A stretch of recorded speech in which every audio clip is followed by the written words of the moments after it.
Hello guys, good evening.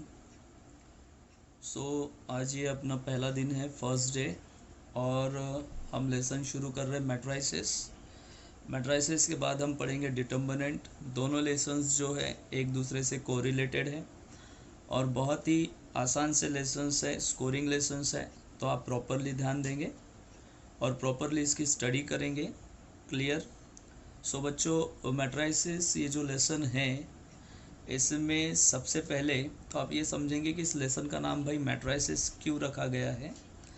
Matrices इसका नाम इसीलिए रखा गया है क्योंकि एक से ज़्यादा, ठीक है, मैट्राइसिस से रिलेटेड आपको स्टडी करनी है। एक से ज़्यादा मैट्रिक्स से रिलेटेड आपको स्टडी करनी है, यानी आपको यहाँ पर टाइप्स ऑफ मैट्राइसिस देखने हैं। इसीलिए आपको इस लेसन का नाम दिया गया है मैट्राइसिस।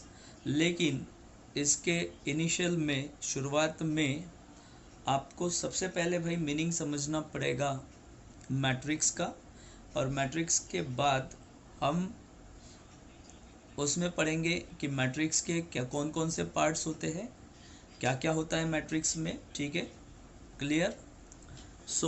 अब हम शुरू कर रहे हैं। सबसे पहले हम डेफिनेशन पढ़ेंगे मैट्रिक्स का। भाई मैट्रिक्स होता क्या है। ओके, क्लियर है? सबसे पहले तो हमें मीनिंग समझना है कि मैट्रिक्स क्या होगा। ठीक है, फॉर एग्जांपल स्टूडेंट्स, हमने ये कुछ नंबर्स लिखे 1 4 3 7। ठीक है, यानी मैंने ऐसे 4 नंबर्स आपके सामने लिखे भाई। ठीक है, क्लियर है? तो ये नंबर्स अगर आप देखेंगे तो ये नंबर्स कैसे हैं, बिखरे हुए हैं और इन नंबर्स का कोई भी अरेंजमेंट नहीं है। ठीक है, क्लियर है? आपको ये जो नंबर्स दिख रहे हैं 1 4 3 7, ये जो नंबर्स है, ये नंबर्स कैसे हैं, बिखरे हुए हैं और इन नंबर्स का कोई भी अरेंजमेंट नहीं है। ठीक है, अगर इन केस हमने इन नंबर्स को एक पर्टिकुलर अरेंजमेंट में फिक्स कर दिया, यानी हमने इन नंबर्स का एक रो वाइज और कॉलम वाइज, ठीक है, क्लियर, हॉरिजॉन्टल और वर्टिकल एक अरेंजमेंट किया, row wise and column wise arrangement किया। ठीक है, क्लियर? कैसे करेंगे? मैंने इन्हीं नंबर्स को इस टाइप से लिख दिया।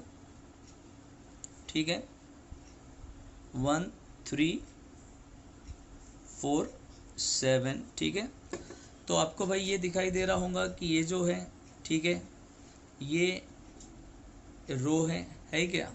क्लियर है? ये जो है ये क्या है, रो है। ठीक है, क्लियर? अच्छा, ये अगर आप देखेंगे तो ये आपको क्या दिख रहा है, ये भाई कॉलम है। ठीक है, ये जो नंबर्स है ये हमने कॉलम वाइज सेट किए हुए हैं, यानी पहले तो ऐसा कोई अरेंजमेंट नहीं था, लेकिन अब हमने उनको कैसे अरेंज किया, रो वाइज और कॉलम वाइज अरेंज किया। ठीक है, एक वर्टिकल और हॉरिजॉन्टल अरेंजमेंट किया। ठीक है, और ये जो अरेंजमेंट है, इस अरेंजमेंट को हमने एक स्क्वायर ब्रैकेट लगा दिया। क्या लगा दिया? स्क्वायर ब्रैकेट लगा दिया भाई। ठीक है, क्लियर है? इस अरेंजमेंट को एक हमने बाउंड्री दे दी, एक हमने स्क्वायर ब्रैकेट दे दिया। ठीक है, तो ये जो आपको फॉर्मेट मिला, ठीक है, ये जो आपको फॉर्मेट मिला, इसी फॉर्मेट को हम कहते हैं मैट्रिक्स। क्या कहेंगे भाई? इसको हम मैट्रिक्स कहेंगे। क्लियर है? बात समझ में आ रही है? ठीक है, क्लियर? एक और एग्जांपल ले लेते हैं। फॉर एग्जांपल आपने 2 0 3 -1 7 8, ठीक है, यहाँ पर है -4 और यहाँ पर आपने लिया 6 और यहाँ पर आपने लिया भाई 1।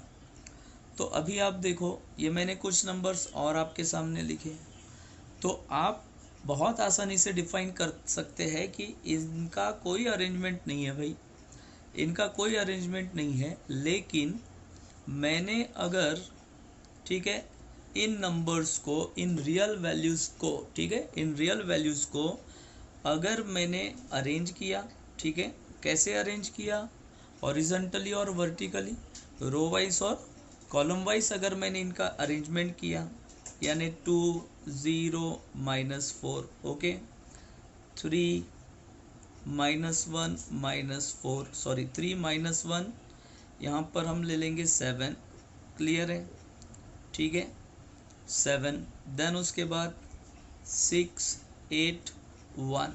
तो ये जो 9 नंबर्स थे, इन 9 नंबर्स को देखो हमने रो वाइज, है ना, रो वाइज रखा और कैसे अरेंज किया, कॉलम वाइज अरेंज किया। तो ये जो रो वाइज और कॉलम वाइज अरेंजमेंट है, ठीक है, इस अरेंजमेंट को अगर हमने सफिक्स किया विथ स्क्वायर ब्रैकेट, यानी इस अरेंजमेंट को अगर हम स्क्वायर ब्रैकेट सफिक्स करते हैं, तो ये स्क्वायर ब्रैकेट सफिक्स करने के बाद ये जो फॉर्मेट आपको मिलेगा, ठीक है, इसी को हम क्या कहेंगे भाई, मैट्रिक्स कहेंगे, ठीक है, क्लियर है। तो बड़ा आसान सा डेफिनेशन है, ठीक है, क्लियर है। यानी मैट्रिक्स का डेफिनेशन मैंने आपको समझा तो दिया है। अब इसका जो फॉर्मल डेफिनेशन है, ठीक है, ये जो फॉर्मल डेफिनेशन है, फॉर्मल डेफिनेशन इसी के बेसिस पर आप बना सकते हो, ठीक है। कैसे बनाएंगे हम formal definition, a row wise and column wise arrangement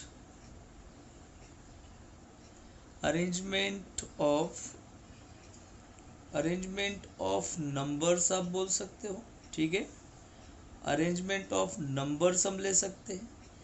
यहाँ पर आप फंक्शंस भी ले सकते हैं, यहाँ पर आप रियल वैल्यूज भी हो सकती है, ठीक है, क्लियर है, विच इज, ठीक है, सफिक्स विथ किसके साथ सफिक्स किया गया इसको, स्क्वायर ब्रैकेट, ठीक है, स्क्वायर ब्रैकेट, ठीक है, स्क्वायर ब्रैकेट के साथ सफिक्स किया गया, या आप यहाँ पर राउंड ब्रैकेट का भी यूज कर सकते हो, ठीक है, स्क्वायर ब्रैकेट का हम यूज कर सकते हैं, राउंड ब्रैकेट का हम यूज कर सकते हैं, ठीक है। तो ये जो फॉर्म मिलेगा, ठीक है, क्लियर है, यानी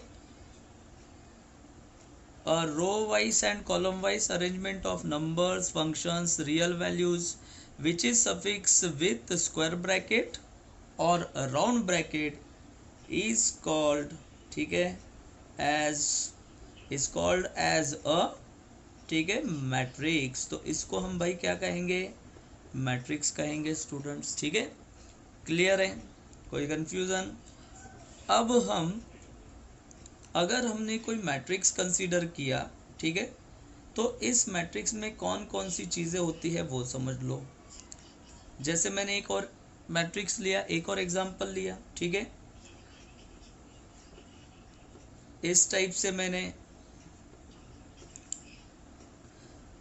एक और मैट्रिक्स लिया, ठीक है, क्लियर है, ऐसा मैंने भाई एक मैट्रिक्स लिया। तो अब हम समझेंगे कि भाई इस मैट्रिक्स में क्या क्या होता है, ठीक है, क्लियर है।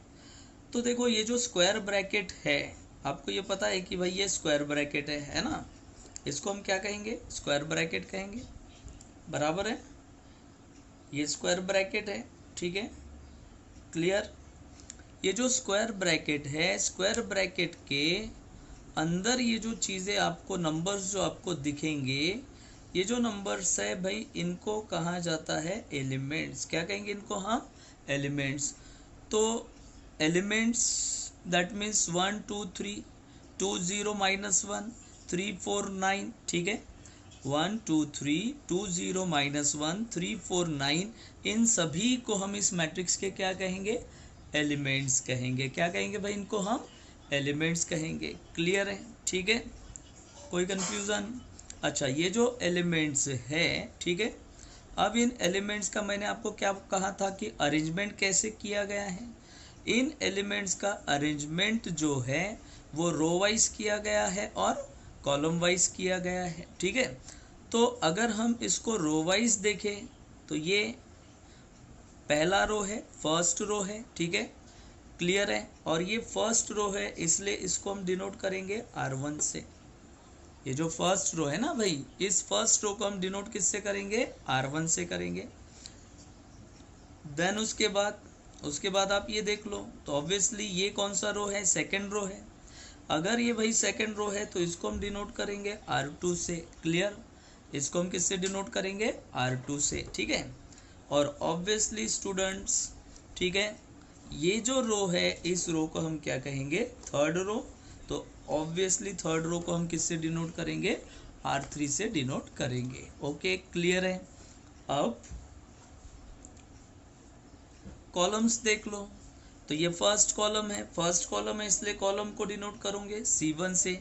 सेकंड कॉलम है, इसलिए इसको डिनोट करेंगे C2 से। थर्ड कॉलम है, इसलिए इसको डिनोट करेंगे C3 से, ठीक है।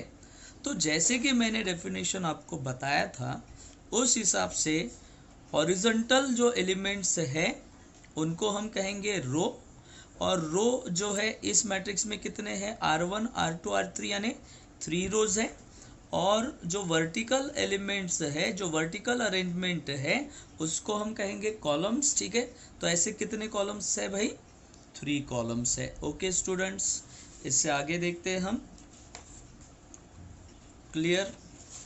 अब हम ये समझेंगे भाई कि चलो ठीक है, मैंने आपको ये समझाया कि रो कौन से होते हैं, रो को कैसे डिनोट करते हैं, कॉलम्स को कैसे डिनोट करते हैं, ठीक है। और मैट्रिक्स के जो अंदर में जो नंबर्स होंगे, ठीक है, उनको हम क्या कहते हैं, तो उनको हम एलिमेंट्स कहते हैं। ओके, क्लियर है। तो अब हम समझेंगे नोटिफिकेशन ऑफ एलिमेंट्स, ठीक है। Notification of elements, for example ये मैंने फिर से एक मैट्रिक्स लिया 1 2 3 4 5 6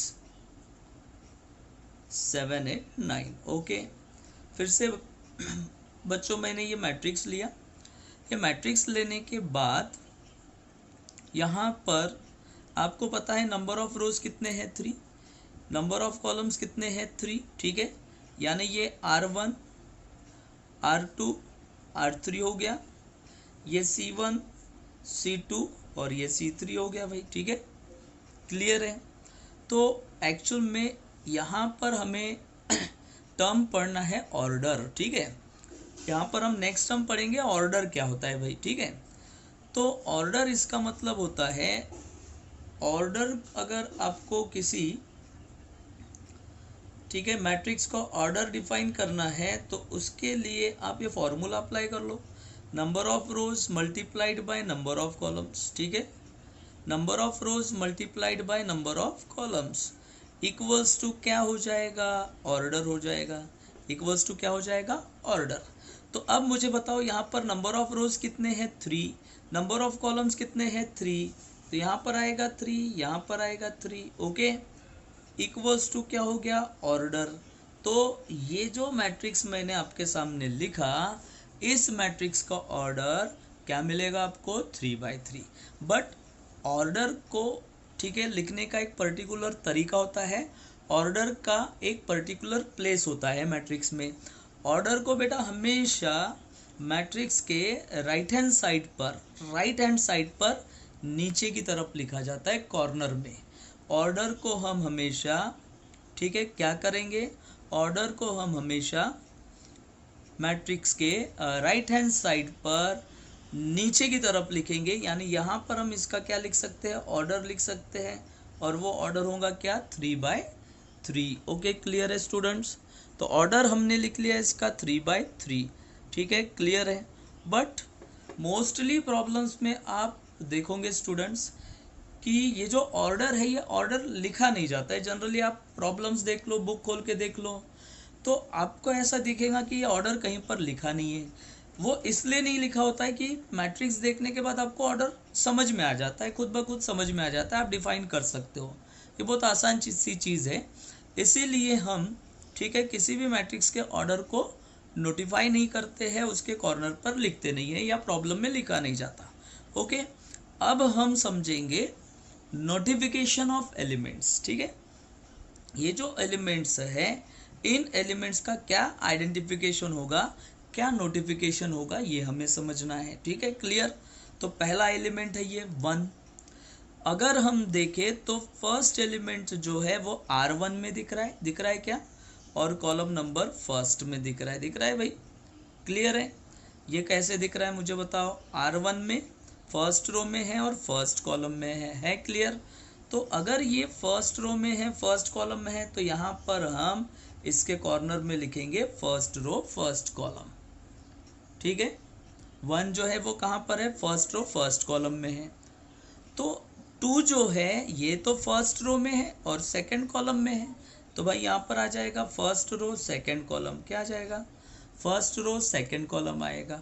ऑब्वियसली स्टूडेंट्स आप खुद सोच सकते हो, तो ये क्या हो जाएगा, फर्स्ट रो थर्ड कॉलम हो जाएगा। क्या हो जाएगा भाई, first row third column. Clear? चलो अब आप ये बताएंगे ये कौन सा रो है, सेकंड रो है। ये कौन सा रो है, सेकंड रो है। और ये कौन सा कॉलम है, फर्स्ट कॉलम है, तो ये होगा भाई सेकंड रो फर्स्ट कॉलम। क्या कहेंगे इसको हम, सेकंड रो फर्स्ट कॉलम। तो ऑब्वियसली ये क्या हो जाएगा, सेकंड रो सेकंड कॉलम। ये हो जाएगा second row third column. Okay, second row first column, second row second column, second row third column. तो थर्ड वाला क्या होगा, third row first column, third row third column and third row second column, ठीक है, and third row third column. Clear है students?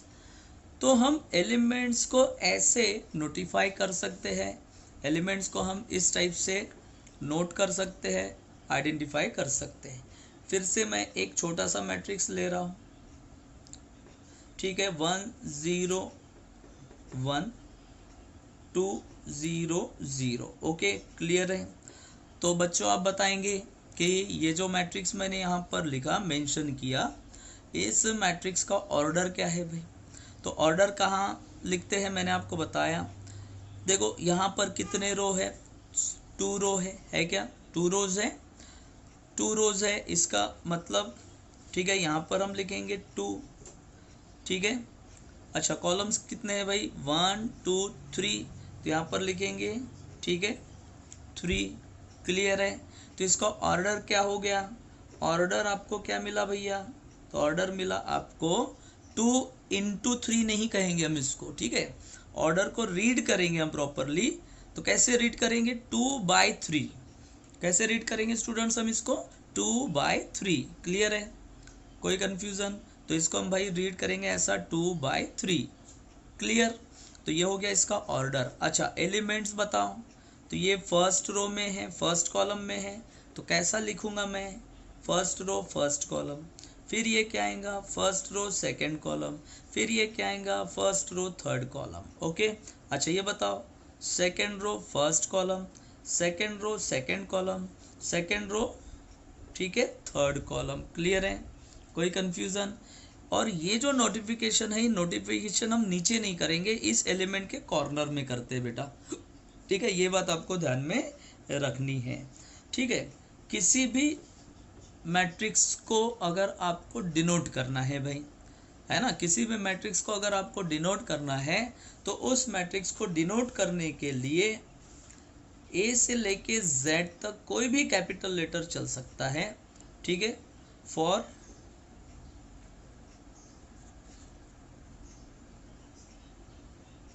To denote